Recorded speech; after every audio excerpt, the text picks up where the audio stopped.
and creator, human and God. If that's what you're looking for, you're in the right spot. If I can get this mic in the right spot, we'll be okay. The course is entitled Effective Communication because we have a lot of communication going on all around us all the time. And we're even part of that communication. But how much of it is really, how shall we get across our message to our intended recipient?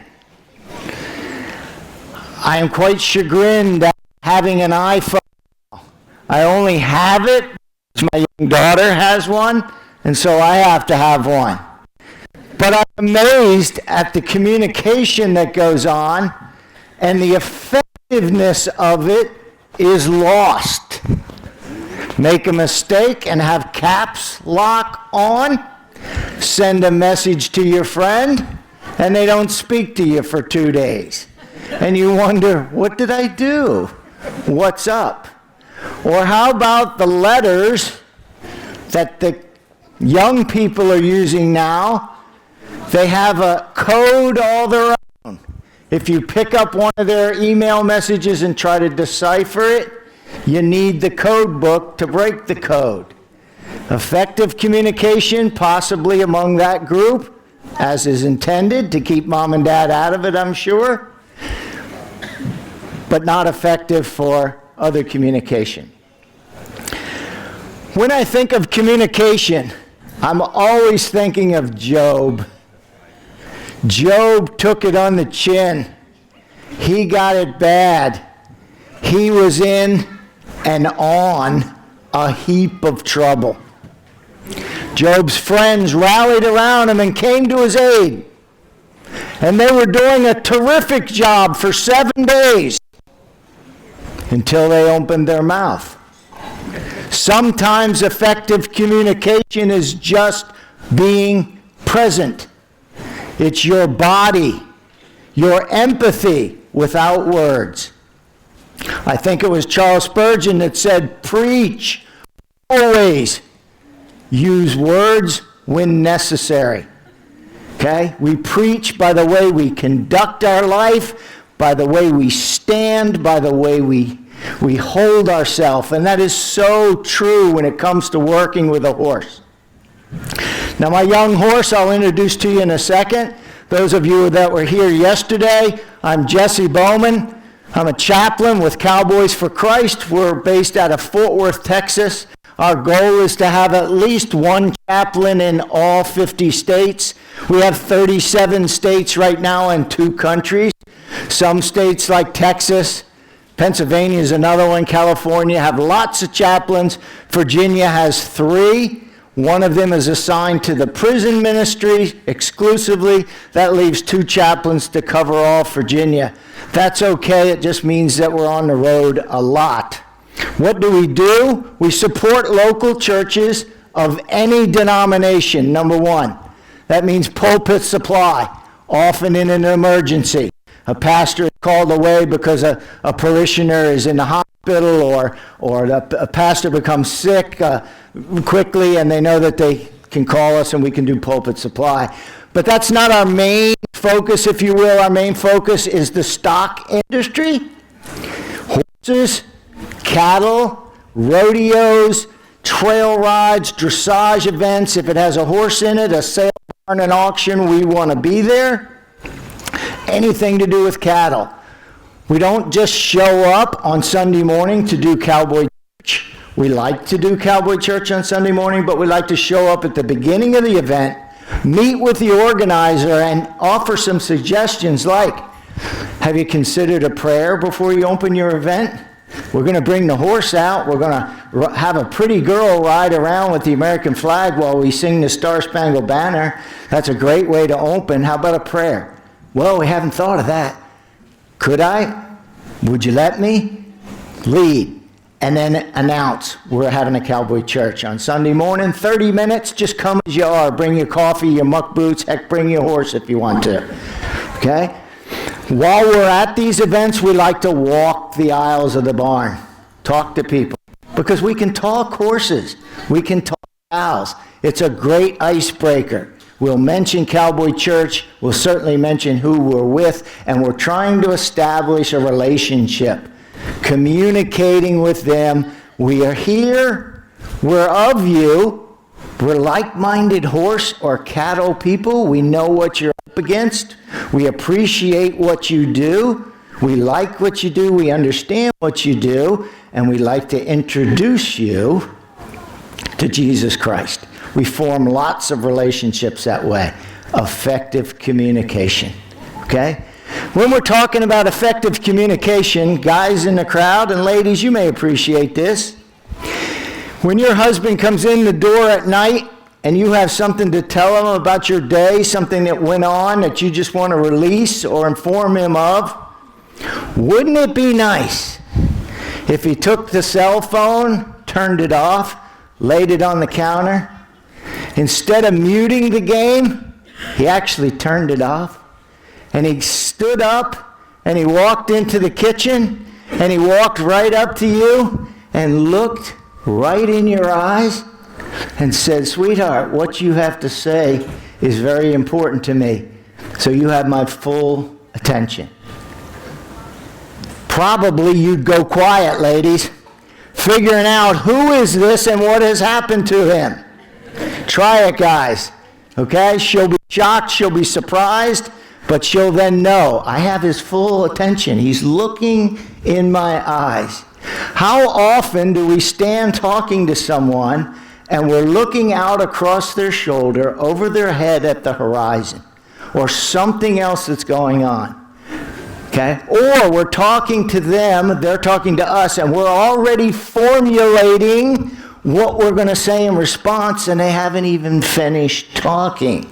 We have our next point already ready to go, locked and loaded, and they haven't even stopped making their point yet. We're not very good listeners. When we're with our horses and we're talking about effective communication, and we're working with our horse, maybe in a round pen, and they're at liberty, and the phone rings, and you stand there for 5 minutes talking about the feed that didn't get delivered, what do you think your horse thinks? He's not connected with me. His attention is not on me. I can probably break gate. I can probably cut a corner here and there. He's not going to pay attention because he's no longer focused on me. He's not watching me. He's not engaged with me. So we need to always consider how much of our communication is effective. So we're going to use the horse today again. My young horse, Savannah, came to us as a 3-year-old from Cross Spur Ranch in Humansville, Missouri. Poor Savannah had a big break in her young life where the owners did not know what she was going to be.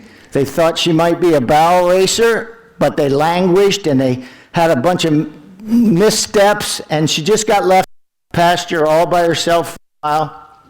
And then came to me as a 3-year-old, and she's going to be a ranch versatility horse. A ranch versatility horse has to be able to push cows around, chase a cow or two, drag a calf or a log or a big tree out of the stream that's causing a dam, has to do all the obstacles and obstructions that might be found around a ranch, open and close gates, and on Sunday afternoon take my wife or my daughter on a beautiful autumn trail ride. A ranch versatility horse. Now I'm going to get Savannah now and start to work with her, and we're going to go over a few of these concepts about effective communication. But on the way in here, Savannah told me, wow, there's a big fella over here in this field and he thinks I'm something. So she has communicated right now that her mind just might be elsewhere. And that's okay, because I was able to pick up on that by paying attention. When you go to retrieve your horse from the field, the pasture, or the stall, it was mentioned a couple of times yesterday by a couple of different presenters, pay attention. Don't walk in with your head down. Keep your chin up. Go in with a purpose. Communicate that to your horse. I'm here to be with you. We're going to hook up right now, and we're going to go out and do some action. Okay, we heard from our Aussie friend about horses are designed for action. Have that plan in your head, communicate it as best you can, then listen to what the horse has to tell you while they're in their stall and you're getting the headset on, or the head stall, or the whatever equipment you're going to use. Listen to them. Listen as they take their first steps out of the stall. You know, am I hurt? Is there something bothering me? They have a lot to tell you. Like Savannah told me as soon as she came through the gate. Hey, big fella. Yes, I am kind of cute. So let me get Savannah here. By the way, this is my frozen peas moment of the weekend. Released from the hospital this morning. Okay, going outside. I'll tell you what that frozen peas mean when I get back to the ranch tonight. All right, Savannah, we've put a few obstacles out here because I train all my horses with obstacles. Lots of obstacles. It creates confidence in both the trainer and the horse. Do things together, you accomplish things together. We can't bring more advanced obstacles here like seesaws and balance beams and bridges that move and big water troughs that go all the way up to their stomach. But the principle is the same for any of those obstacles as it is with any of these smaller obstacles that we have today.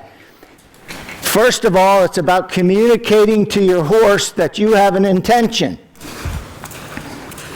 an actionable intention. It's saying, do I have your full time and attention with me, on me, even though there was, maybe still is, a fellow over there that's got your interest. So how are you responding to me? How do you think she's responding right now with that little backup drill? Head down, somewhat soft, and I had very little pressure on this lead rope.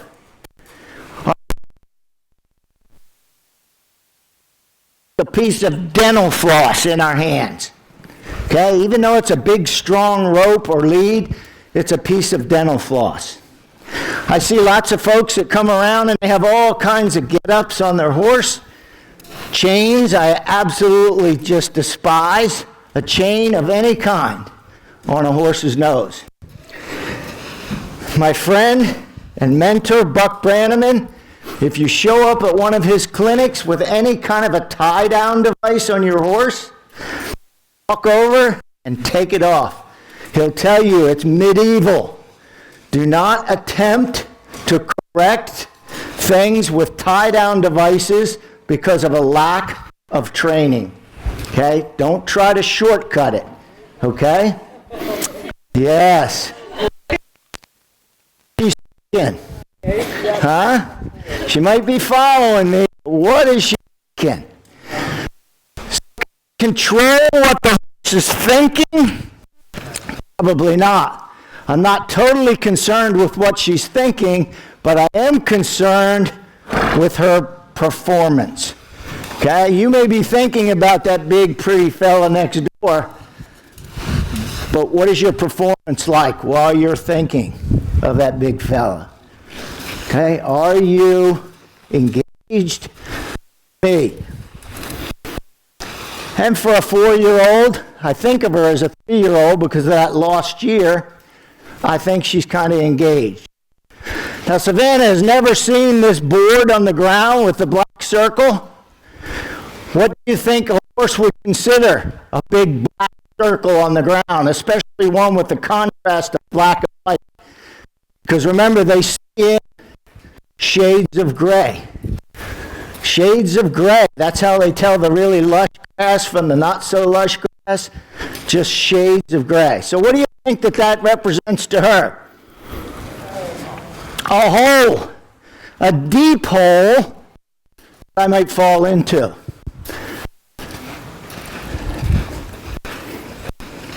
So I'm leading, but she's following. There is no pressure. If she wants to drop her nose and investigate, she's a horse. If I were to hold her head up, I'm taking away one of her senses. Smell and the ability to touch it, even with whiskers.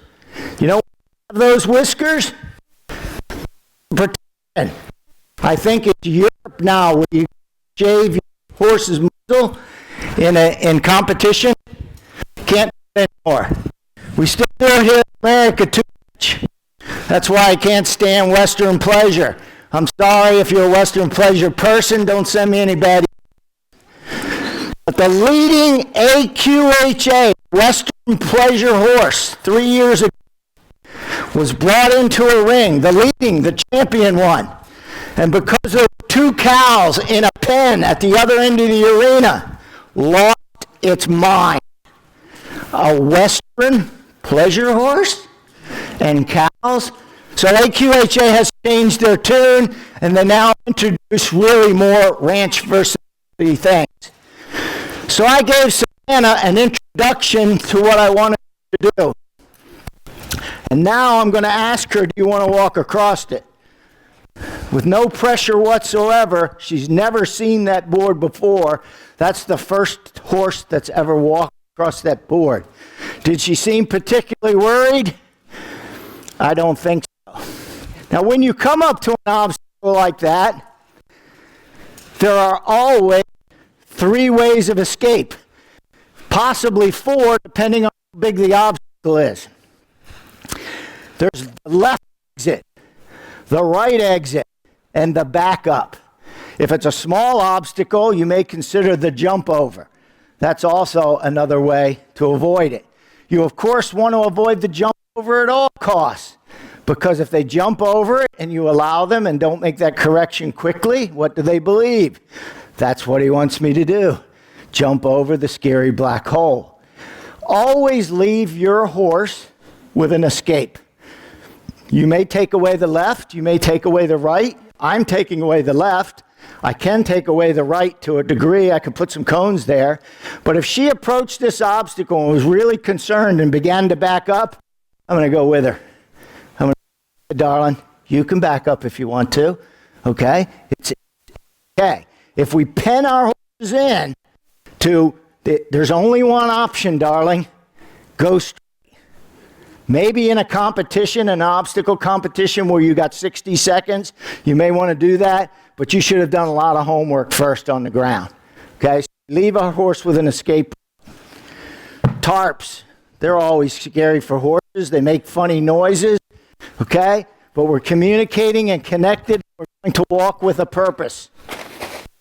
Calmly and comfortably. Any obstacle that we want to introduce. We're going to have a change up here. All right.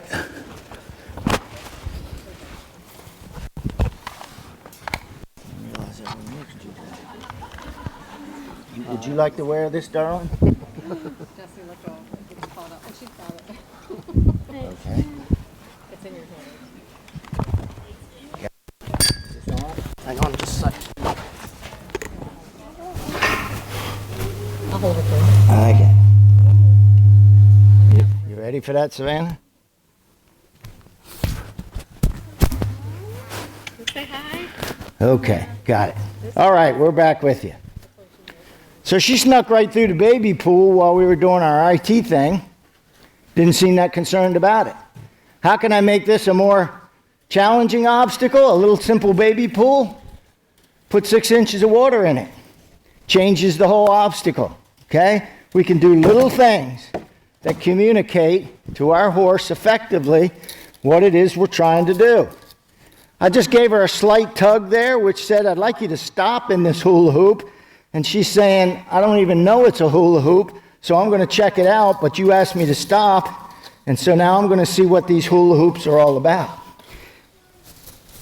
I'm going to say a hula hoop is something that I can't do anymore, but you could. We could walk around like that. The effectiveness of this communication between Savannah and I right now is based on what we talked about yesterday, trust. We heard an awful lot yesterday after I was finished, before I was even began, and this morning about trust. Big red snake. I could have led her right on through, but she wants to stop and investigate. So I'm always thinking down the road. We'll probably never see an 8-foot-long red snake with a head that big, but if we do, I want to be prepared. Okay? So I'm saying, you go ahead and investigate right now. Okay? Because we're going to come on through. These things drive a lot of horses crazy. I've been at events like this and pulled this out and turned it open and had horses just do all kinds of crazy things. And those were horses that were out in fields adjacent to us. Okay?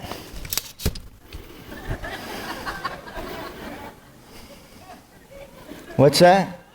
What a smart aleck. She says, 2 days of torrential rains and now you bring out the umbrella? Yes, I'm sorry, darling. Those horses over there, they're interested. It might be her. It might be the umbrella. I don't know. Okay? But we're going to just say, look, I'm calm. I'm cool. I'm collected. I have a purpose.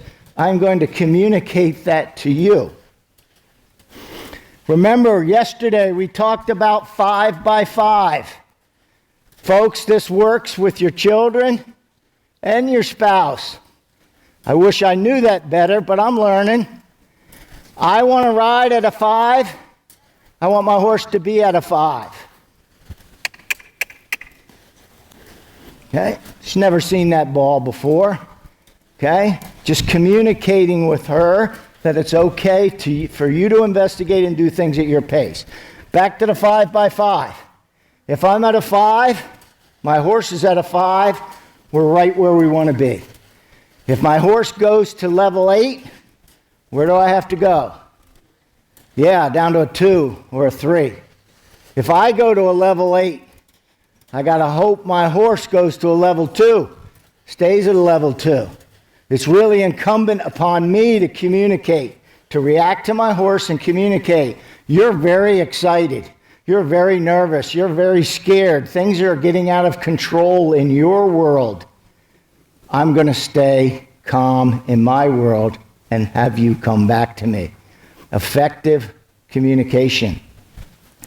When we're talking to God and we're talking about God, because remember trust yesterday, the last T in trust was talk. We have to talk to our horses. I'm doing lots of talking right now that she's like, we don't normally do this. We're usually much quieter when we work together. But I have to talk to my horse. And we have to talk to God. How can we effectively talk to God when the common refrain is, oh my God. Oh my God, I missed my favorite TV show. Oh my God, they had a terrible accident down the street. Oh my God, it's going to rain for the weekend, the whole weekend. Okay, that is not effective communication with God.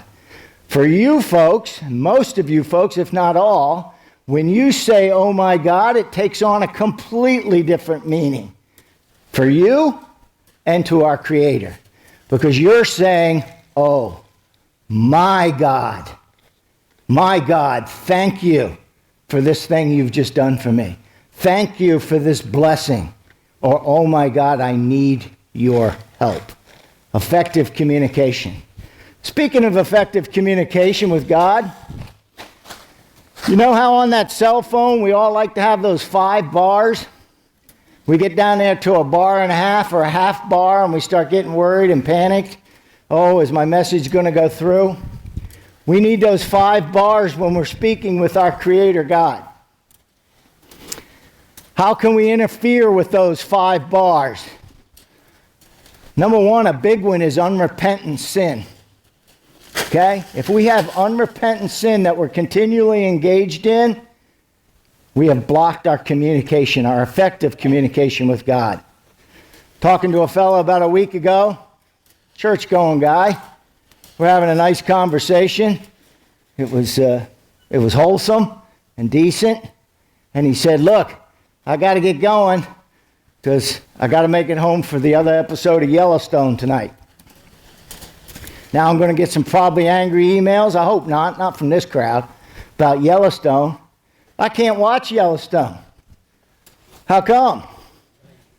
It's not just because I got a 15-year-old daughter that I'm trying to set the right example for. It's because the language, the sexuality, the continued violence is not the kind of thing that I want to interfere with my communication with God. Okay? When I communicate with God, I want 5 bars. I need 5 bars. All the time, I got to have that direct line. It's got to be wide open. And I personally don't think that our prayers are received. I didn't say heard. I said received. I believe all our prayers are heard. Okay? But our prayers are not received in the same manner when we have something we have put in place that blocks them. I hope you would agree with that. Just a little something to think about. So we're effectively communicating with our horse. She's been doing really well. There doesn't seem to be anything in here that'll bother her. So I can get creative. I can say, well, that doesn't bother you. Would this bother you? Was your attention out there somewhere? What can I do with this?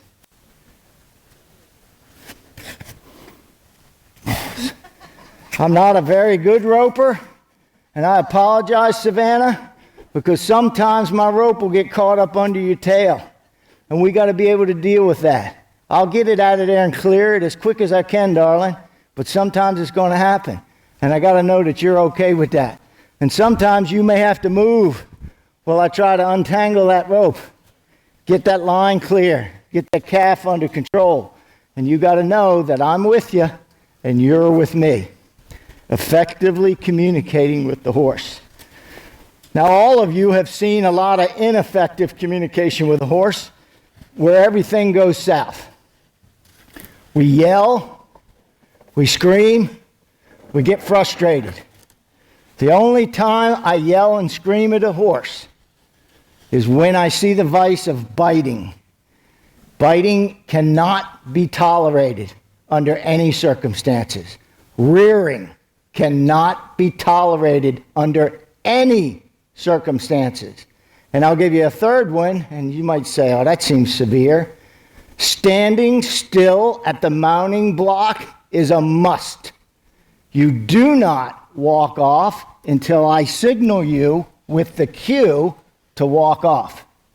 I may not be firmly seated in the saddle. You will walk off when I want to walk off. Yet I see these horses and riders all the time. One leg over, and the horse is already 2 strides into walking off. Okay? And they just make an adjustment and get themselves in the saddle or hang on to the horn and then explain it away. Oh, he's always done that. He's hard to mount up. He's hard to mount up because you made him hard to mount up. You allowed him to be hard to mount up. You did not teach him to stand still. All these training aids that we use are wonderful. We got short crops. We can do amazing things with short crops. Okay? Amazing things. Just by a touch. These are not whips. Okay? It's not like the movies where you see them back there, Pony Express, beating on the hind end. I guess I might do that if the Indians were chasing me and they were close. But that's not going to happen, okay? They're extensions of our hand. They're for touching. They're for saying, do something for me, an action. Pick up a leg for me, a corresponding leg. Please, pick up a leg. Thank you. Pick up a leg with a touch. It's an extension of your hand. These are great for working in a round pen, especially with a young horse, because it really lets your horse know that I can come out and touch you. 60-foot round pens are great for communicating with your horse, especially new. Any more than that, you got to be really careful that you're not getting the work out more than the horse is. Okay? You're not supposed to chase the horse around. Ideally, in the round pen, you stay put. my training students, I draw a circle. I say your job is to keep your feet in that circle. You also have to keep the horse moving in the direction you want. Try to keep your feet in the circle, okay? That will communicate more to the horse. What do you want done? Just an extension of your hand. Again, these are great. We get carried away with them. We communicate things we don't want to communicate. Was that a communication I needed to make? Do you think that horse would have trotted off without that whipping? I didn't whip her. I just whipped the air. She's already looking at me confused. You know why? She's saying, I thought we had a thing going on. I thought you and I were hooked up. Do you see how fragile our effective communication can be when we make a mistake? When we don't pay attention to what we're doing? When we take a cell phone call in the middle of our ground training? Or even on horseback? Have I done it? I have. I have 2 special phone rings for those 2 girls right over there. Whenever those phone rings go off, I try to pick it up, whatever I'm doing. Sometimes it's on a young horse, and I'm like, oh, this is going to be interesting, okay? And I get that phone call enough to say, is this an emergency because I'm horseback? No, I just got to talk to you about the tires on the car. Call you later, okay? Because I want my effective communication to be with this horse. So she's looking at me saying, what happened? What happened? And I'm just going to reassure her through an effective use of this training device that nothing happened. I just want you to move onward. Now, if I want her to trot on, I don't have to whip it. I just ask. I gave her the best deal, folks. The best deal was just tell me what you want me to do. Okay? Just tell me what you want me to do.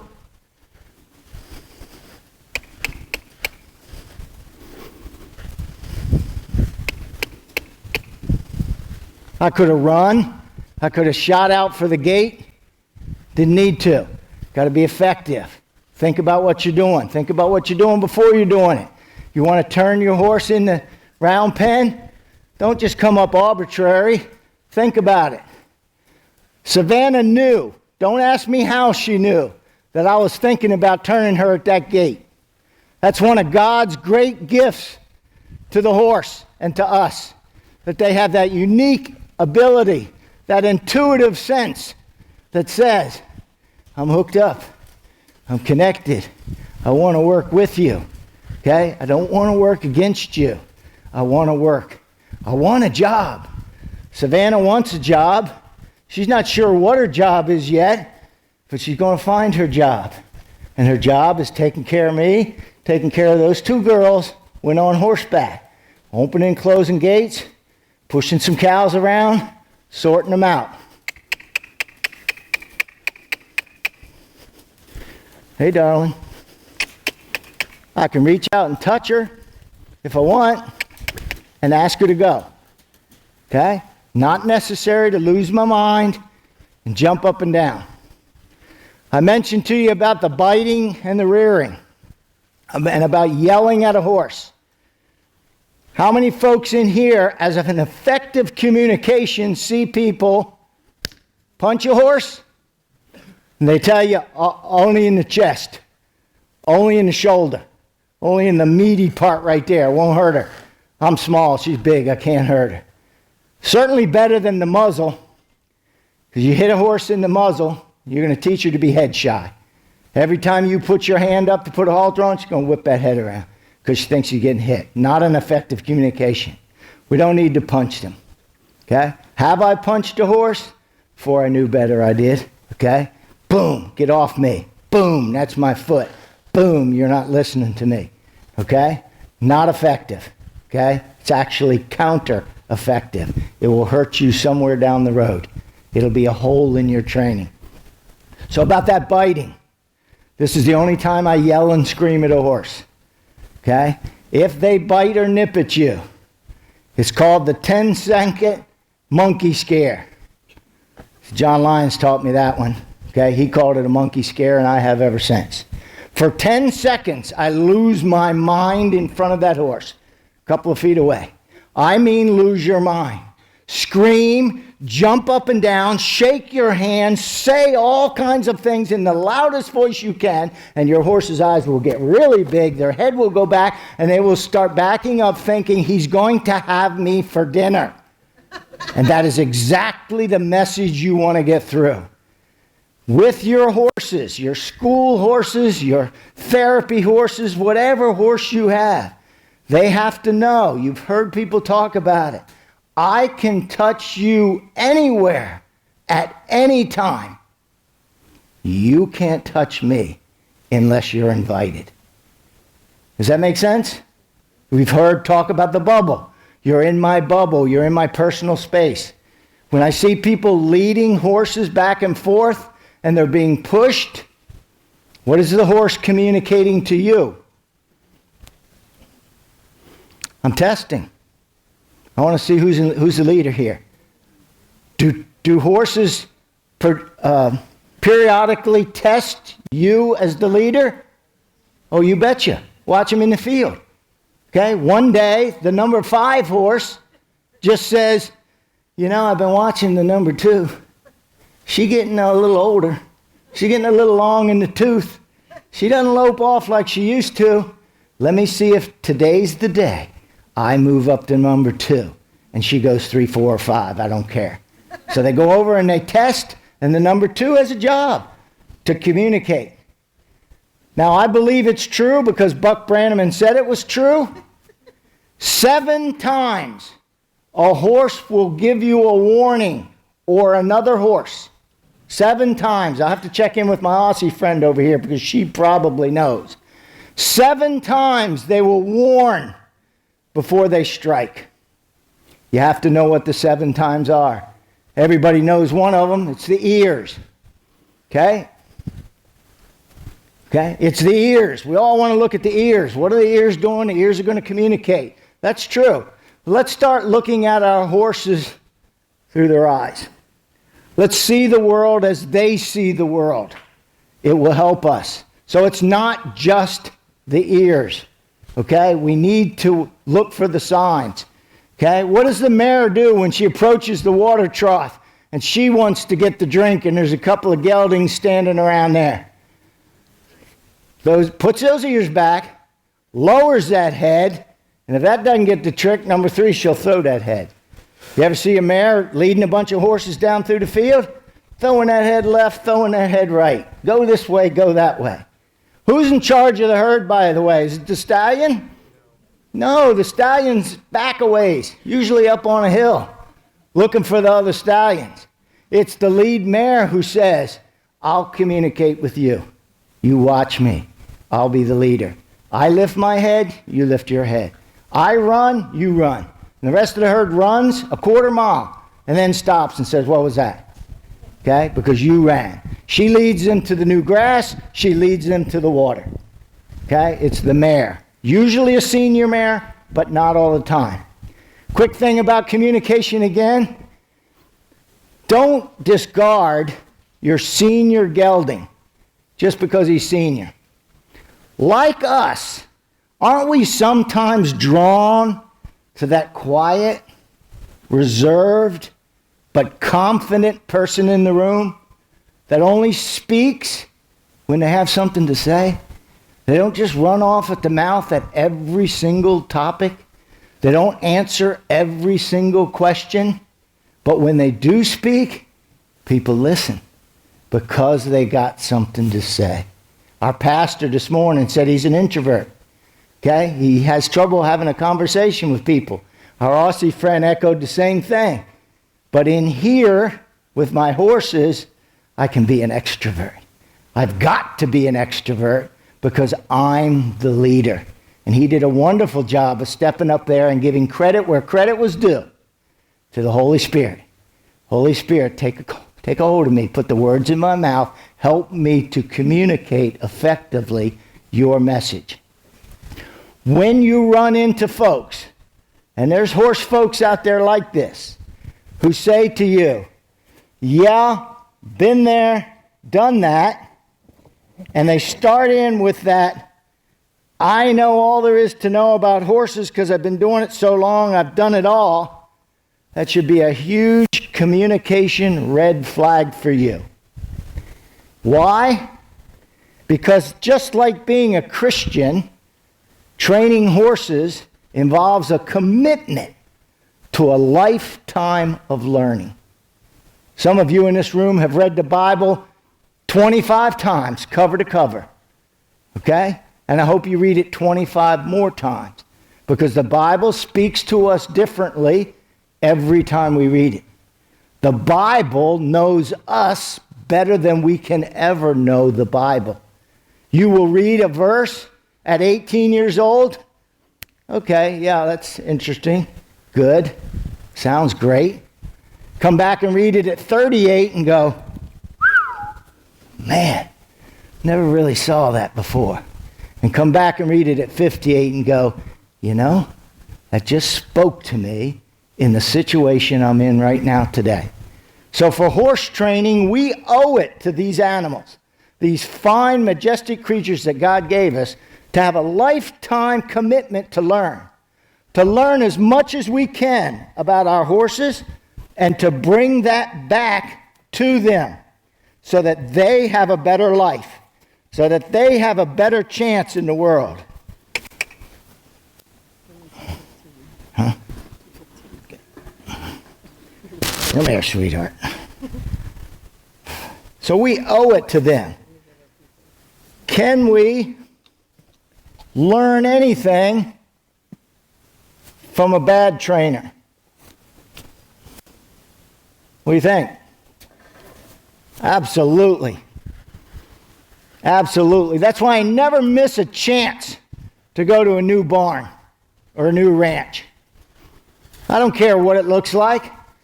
Everybody has always got a new idea, a different way of doing something that you haven't thought about or seen in a magazine. Okay? Even a rundown, terrible ranch might have something on there that you can say, wow, I can really use that. Never really thought of that. Okay? How about that bad trainer? When you sit there and go, no, ma'am, I'd never do that. I once saw a trainer put a horse in a trailer using a broom, and he broke the broom, an aluminum broom, on that horse's rump. Was that a lesson? Was it a valuable lesson? Well, you bet it was. Because as I stood there, I said to myself, I may not know much about horse training right now, but I know that that's not the way. There's a better way than breaking an aluminum broom over a horse's behind to get him in the trailer. So please don't discount that. It's critical for your horse training to always look for, okay, all kinds of training that you can get. We all have our favorites. I had the great fortune and blessing to go to Road to the Horse this year as a spectator, and I was right up there close, very close. This close to Craig Cameron, America's Cowboy, and his son, Guy McLean, the Aussie from down under. I see heads shaking, yeah, who really demonstrates absolute care and total communication with his horses. Okay? He cares about his horses. As part of his $50,000 on the line, by the way. He was one of top 3, got invited to Road to the Horse. One of them was going home with $50,000. Each of the 3 days, one of them went home with $5,000. Okay? It was a real head-to-head competition. But as part of his competition on that last day, he had to lope off his mare. Mind you, they only picked him up 3 days ago, and they had 2 hours a day for 3 days. Okay? He had to lope off. And as he came to that point in the ride for the judges, he announced to the entire stadium, I'm not going to lope this horse off because she's not ready. Okay? And I have to think about this horse and the next handler that she'll arrive with. Okay? So I'm not going to lope off this horse. That statement alone, I know, in Guy's mind, said, I'm not going home with $50,000. But you know what? It wasn't about the money. It was about the horse. It was about effectively communicating to the horse and to us people up there in the stands. Okay? That it's not about the money. It's about the horse. You want to be effective? This horse is going to someone else as soon as she leaves me today, to another trainer. And if I wreck her now or set her back, I haven't done a doggone thing in service to this horse. Effective communication. Back to our gospel message. Effectively communicating. Of course, our direct line to our great Creator is through prayer.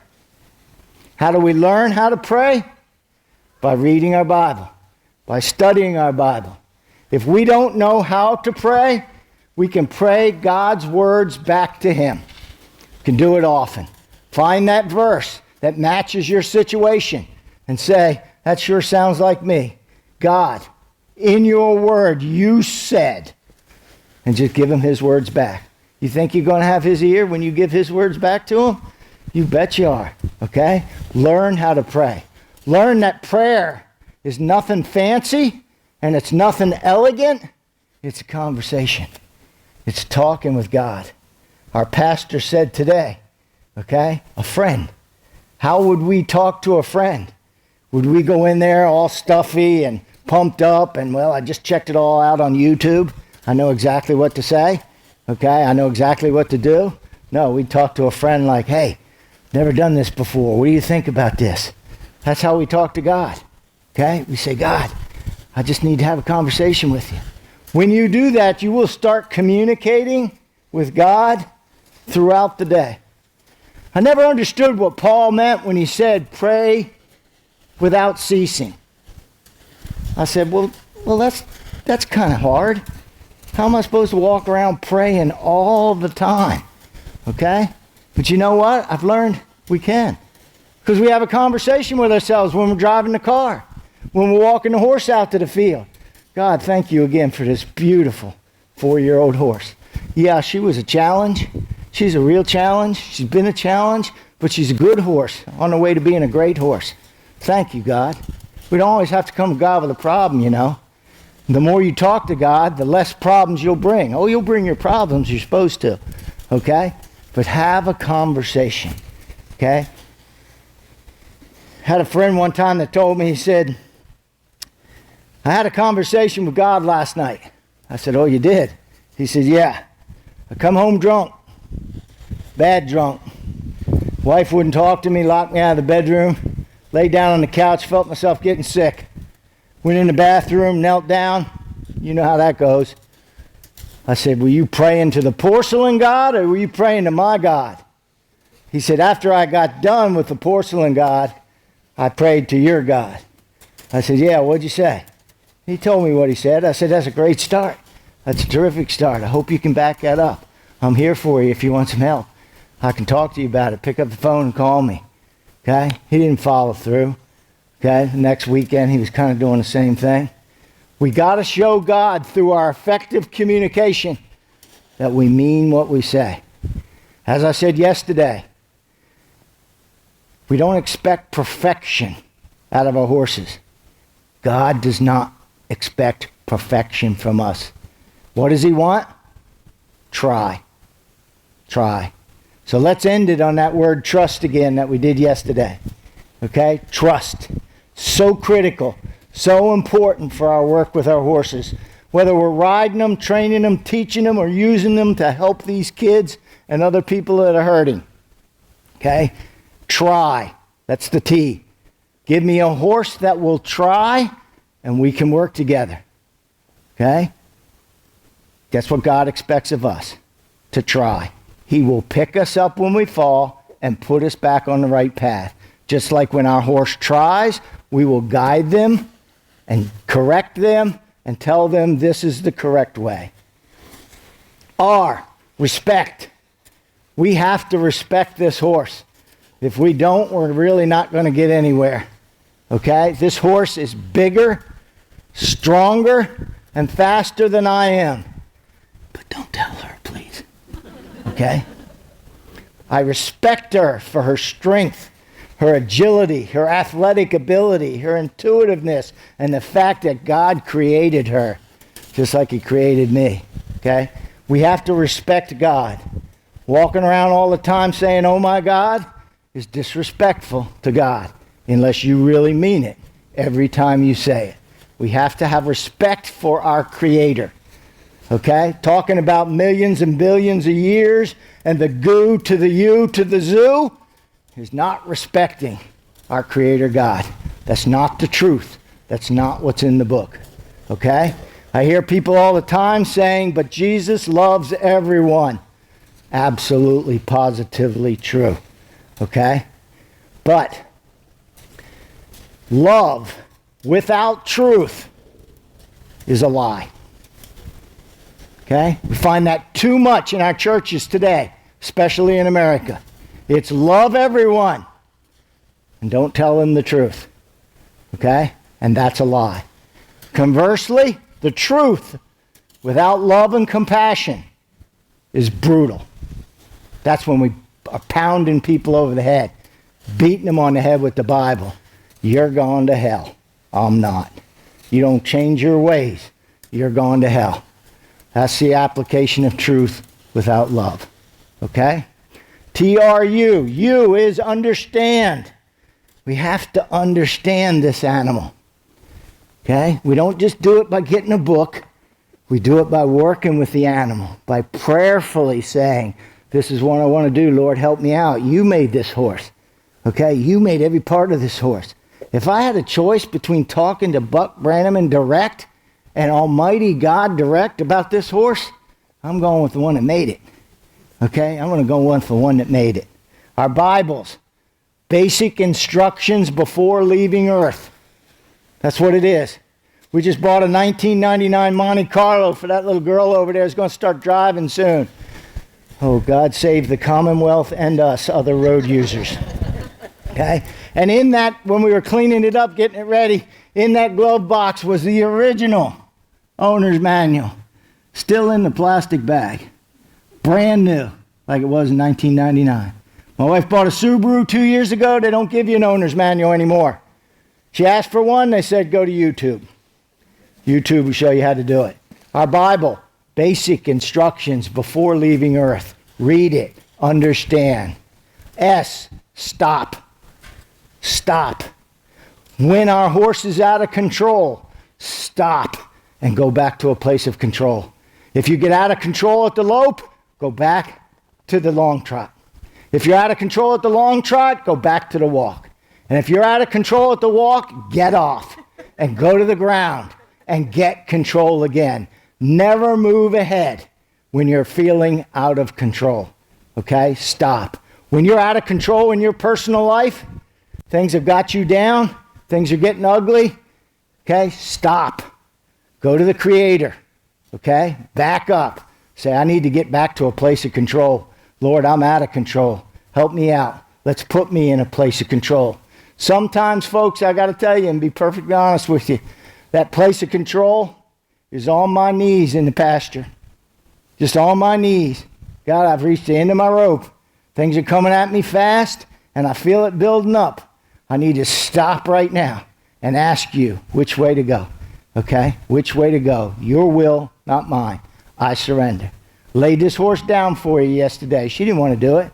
I laid her down here this morning 3 times, and she didn't want to do it. But she did it. Okay? She laid down for me. She surrendered her life. We have to do that. Okay? Stop. The last T on there, talk. We've already talked about it. We got to talk to our horses. We got to talk to them in the language that they understand. It's not English. It's not Spanish. It's not Aussie. Okay? Although they seem to understand her pretty well. Okay? We need to talk their language, which means we need to learn it. We need to talk God's language, which means we need to learn it. Pick your Bible up. Find a good Christian friend. Listen to a trusted pastor. There's tons of information out there and programs that are good, solid foundations to help you learn to talk to God. I think we're about done now. Is that right, Mayor? Okay. If there's any questions, you've been a terrific audience. Thank you for entertaining my young horse. I'm awful proud of her this weekend. This was her first big adventure off the ranch by herself. In it, I should name her the name of that storm. What was the name of the storm? Ophelia. I should call her Ophelia, but I'm just in love with Savannah. Okay? Because she came up here and she said, okay, I can put my big girl pants on. I can start learning. Okay? I can be the horse you want me to be. And I thank God for that, and I thank her, and I thank you very much for your kind attention. Thank you, folks. Come on, darling.